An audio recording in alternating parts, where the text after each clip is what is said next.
Good morning to all my friends and family, and welcome to this episode of Jim's 5 a.m. Club. It's Wednesday morning, hump day. A little overcast, a little cool, but nonetheless another beautiful spring morning here in Sydney. Tomorrow is the first day of summer, so hopefully the skies will clear up and we'll get to experience a beautiful Sydney summer. I've got a wedding tomorrow, so I've got a day off work, and I can't wait to go to Peter and Marcel's wedding, and also a fruit of that union being the christening of their beautiful daughter Delphi.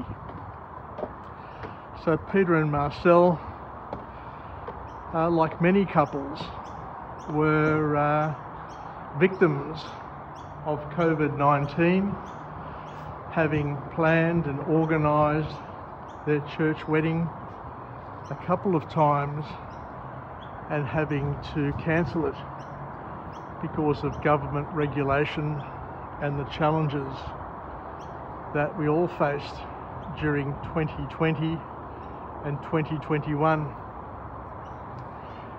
Anyway, just like I normally do on Jim's 5 a.m. Club, we will go through today and discuss another book summary,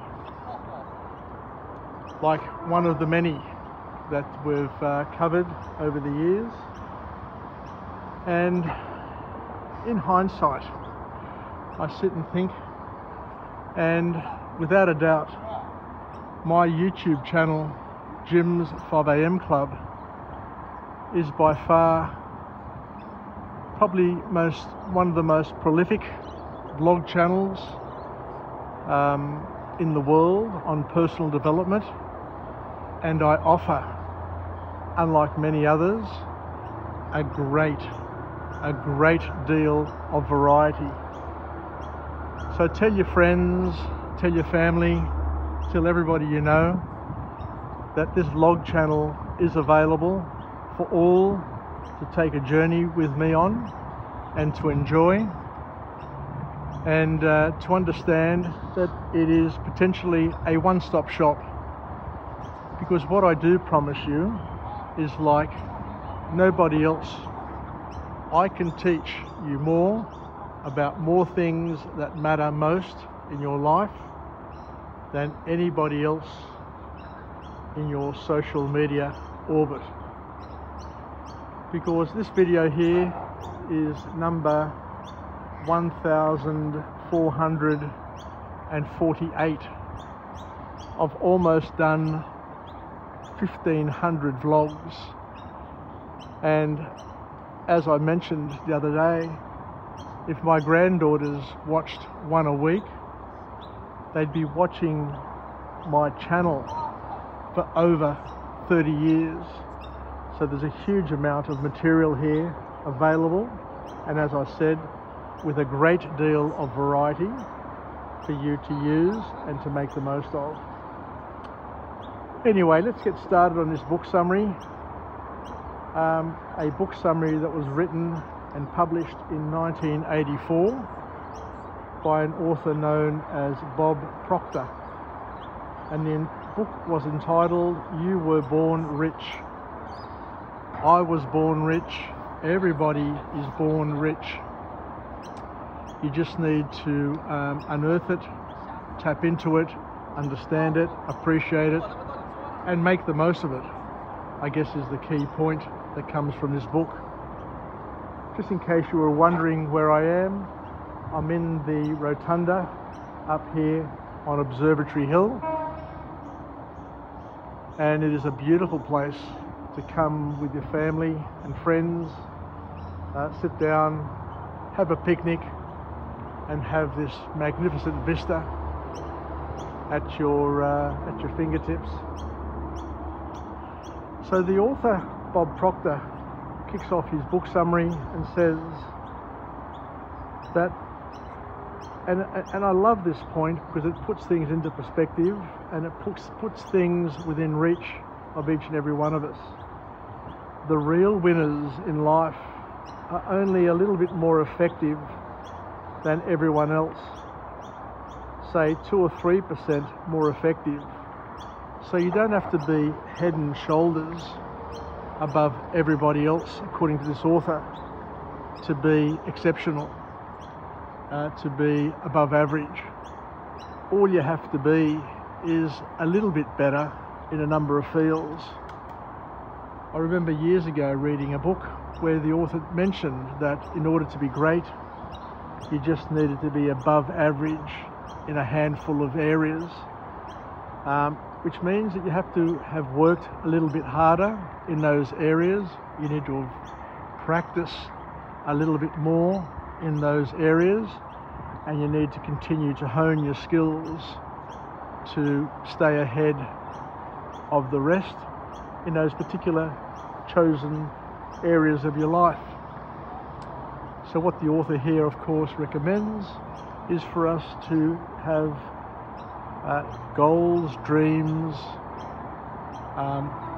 combined with action and work, and to just continue to hone, to shape your talents, your God-given talents, so that you can make the most of your life within your allocated lifetime. So the other point that this author makes with this opening statement is that it's important to understand that you need to become or be effective before you become efficient. You need to invest in yourself to build the necessary skills so that you can achieve the outcomes, to be able to leverage those skills with the opportunities, with the many opportunities that will come your way, our way in our lives. But if you don't have the skill set, if you don't have the patterns in your mind, if you can't see solutions where other people see problems, then you're not going to taste the fruits of success unless you invest in yourself, unless you make the time to prepare yourself for those good times, for those bad times. And as we say, all the thoughts that you have will be rewarded or punished. Now, regardless of what you think about manifestation, the reality is, if you think something is possible, it will be possible.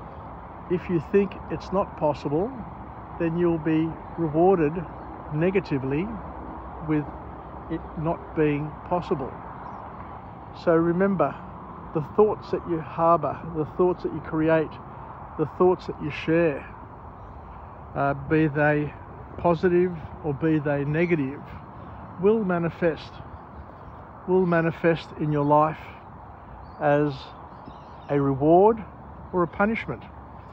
Your positive thoughts will be rewarded, and your negative thoughts will bring you pain, suffering, and punishment. So be clever, be smart, be wise in terms of how you allocate your time. And as this author alludes to, make sure that the thoughts that you have are positive thoughts, are empowering thoughts, are thoughts that serve you rather than thoughts that work against you. So I'll just keep on walking. As you can see, it's a beautiful park here. It's peaceful, it's lovely. And the other point this author makes, which not very many people want to talk about, is that you need to live and love the truth. You need to understand that money is important in a civilized society, but to make sure that the money is a servant and not a master of you. And as we mentioned before, we need to become effective before we become efficient. And a lot of people, sadly, in the business world, in the personal relationships space, in all aspects of life, get it arse about. And when I say get it arse about, I mean they try to become efficient before they can become effective, which doesn't work. You need to put in the hard yards, you need to put in the hard work to first become effective, and then, and only then, once you become effective, then you can start focusing your mind on what you can do to become efficient. But as I said, and as I alluded to, a lot of people try to be efficient by cutting corners, by doing the least amount of work that they can do, hoping for, great results. But unless you invest in yourself, unless you invest in a product, unless you invest in a process, you're going to undercook and be less effective and less successful than what you want. So the catch cry from this author is that we need to submit ourselves to hard work, to be organised, to be planned, and to know that only after we become effective at what we're doing, in other words, we become good at what we're doing and we start delivering the results from what we desire, only then you can start winding back and look at becoming more efficient. The author reminds us here that, as we said before, that in a civilized society, money is very important. And money needs to circulate. You need to use money to gain an education, to gain experiences, to look after your health, to protect your assets, yourself and others. So you need to use and leverage money. You can't turn your back on money in a civilized society, is the point that the author is making. So, learn to enjoy money, learn to work to accumulate money and to circulate your money, not necessarily for your own personal enjoyment, because at the end of the day, God blesses us with gifts, with talents that we can leverage to not bring ourselves self-importance and enjoyment, but to use it to serve and to help others who are needy, so to speak. So we are given education, the gift of education. We're given the gift of health, the gift of charisma, the gift of energy, the gift of networks and being, welcomed by different groups. But we do this so that we can open up the doors to other people, to show the path to other people, and to help others, not to use it for our own self grandeur, is one way of, suggesting it. The author then introduces a term which I haven't heard before, but I kind of like. And he talks about a level of consciousness known as prosperity consciousness. And you need to have this prosperity conscience in order to prosper and to do well in life, to be rich and to be wealthy. Not necessarily to be rich and wealthy in a negative sense, but to be rich and wealthy in a positive sense is what this author is saying. Because the riches of the world and prosperity of the world that you may be searching for are also searching for you as well. And we need to understand that each and every one of us are going to live a completely unique and different life. We have all lived a different past, with past experiences, and we have accumulated and are accumulating slithers of reality. We can't all live the same life. We can't all be at the same place at the same time and experience everything that's going on in the world. All we can do, all we can hope for, is to gain slithers of reality, and for those slithers of reality to be building blocks to our worldview.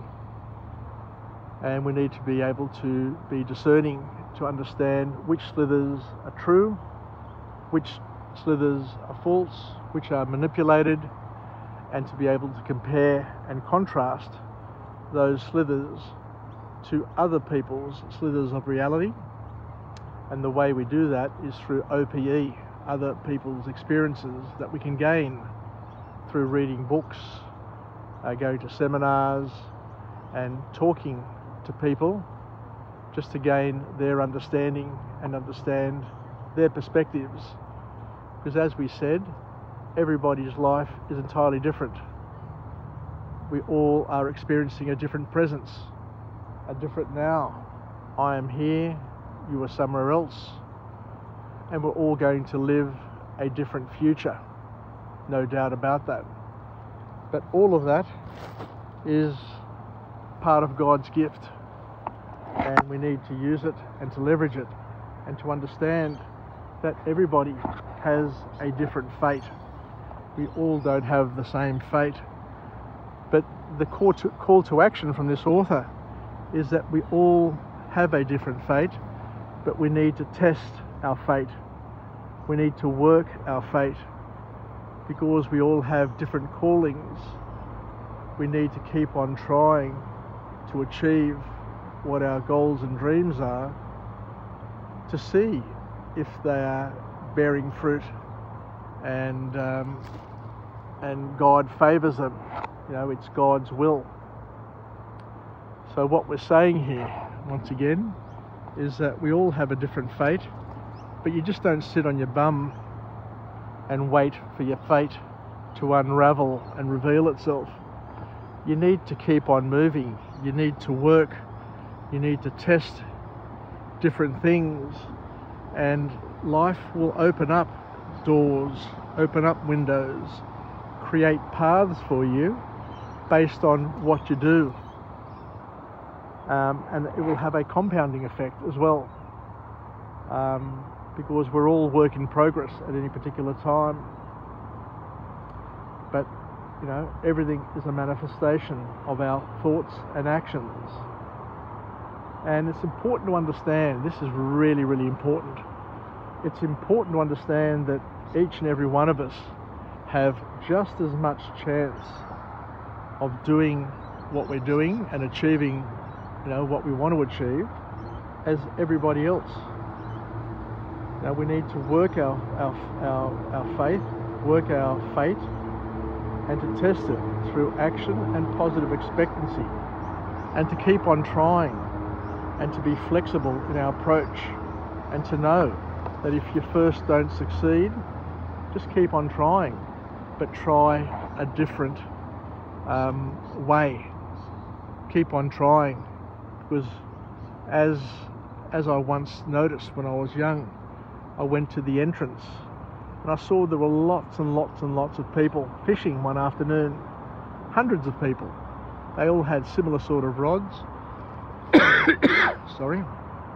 similar bait, and they were all casting their lines into the water. Some were catching fish, others were catching big fish, and others were catching no fish. But they were all fishing at the same time. They were all testing their fate. And some were being rewarded with fish, others were being rewarded with recreation, but they were all partaking at the same time with positive expectancy, and that's how life is. Some get rewarded and others don't get rewarded, but we need to submit to God's will and accept the rewards and lack of rewards. So what else can we learn from this book summary? As the author said here, we have a tendency to overestimate what others can do and underestimate what we can do. So why is it so? The author says here that an important thing to understand is that nobody can outperform their self-image. The way you see yourself, the way you talk to yourself, the things that you expect have a big impact on what you're going to achieve. And you can never outperform your self-image, how you see yourself.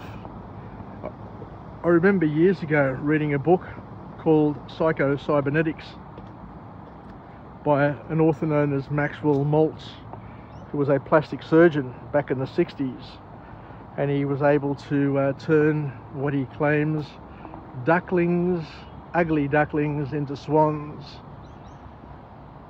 And what he would do is he'd do the augmentations that were requested and what he thought would work.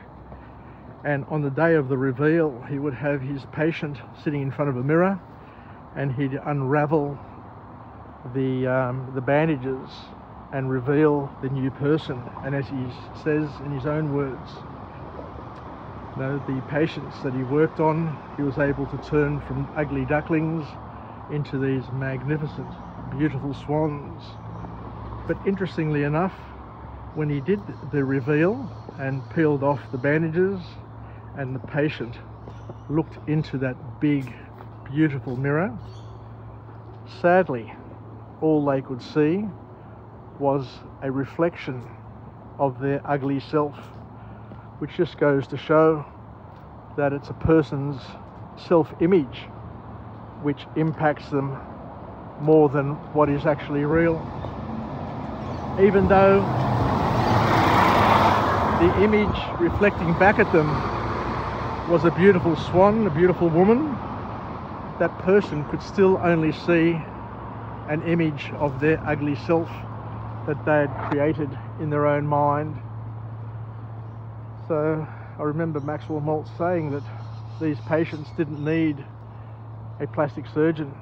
What they needed was a psychologist, which is quite interesting, especially in today's world where lots of people are running to plastic surgeons and doing all this augmentation to their bodies, to their faces. And as we're saying, a lot of that could be because of issues with self-image. The author also goes on to say is that what you can conceive and believe, you will get. That is a quote from Napoleon Hill. And the fact we all need to understand is that we're all living in lag time. We're all work in progress. So what will come with the years will come at a lag time. We need to invest in ourselves, we need to work, and at a later date we will get the rewards, the fruits of that labour. And populations in the past were probably better at understanding this. People who grew up on the land knew that you had to till the soil, then you had to plant the seeds, then you had to water and nurture those seeds, and that one day those seeds, those plants would grow and deliver the fruits of that labour, that hard work. But the author here mentions something that a lot of people don't normally talk about, but he said, let go and let God. He says, whatever you do, whatever dreams you have, whatever aspirations you have, whatever fears, uncertainty and doubts you have, pray to God and delegate it to God. And as long as you have the desire and the expectation and the faith, If it's God's will, it will come your way. Just keep on trying, and but keep an eye out for for clues as to whether or not what you're doing, what you're seeking, is in fact God pleasing, and God wants to give it to you. Anyway, we need to guard our minds against self-doubt, fear, uncertainty and doubt. And as we said, expect it with our heart, mind and soul. Have faith. And we need to work to express our calling.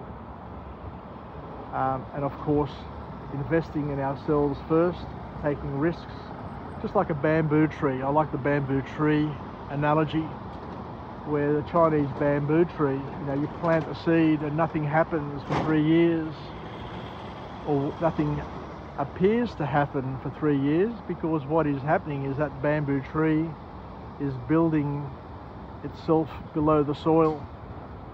It's building a root. It's building its roots. It's extending its roots under soil, and it's building its foundation. And then after about 3 years, it'll sprout above the ground, and then within a few months we'll have a forest of bamboo branches. And you'll say to yourself, where did that come from? I didn't expect that. But as we say, everything happens in lag time, and things happen before, manifest themselves before our very eyes.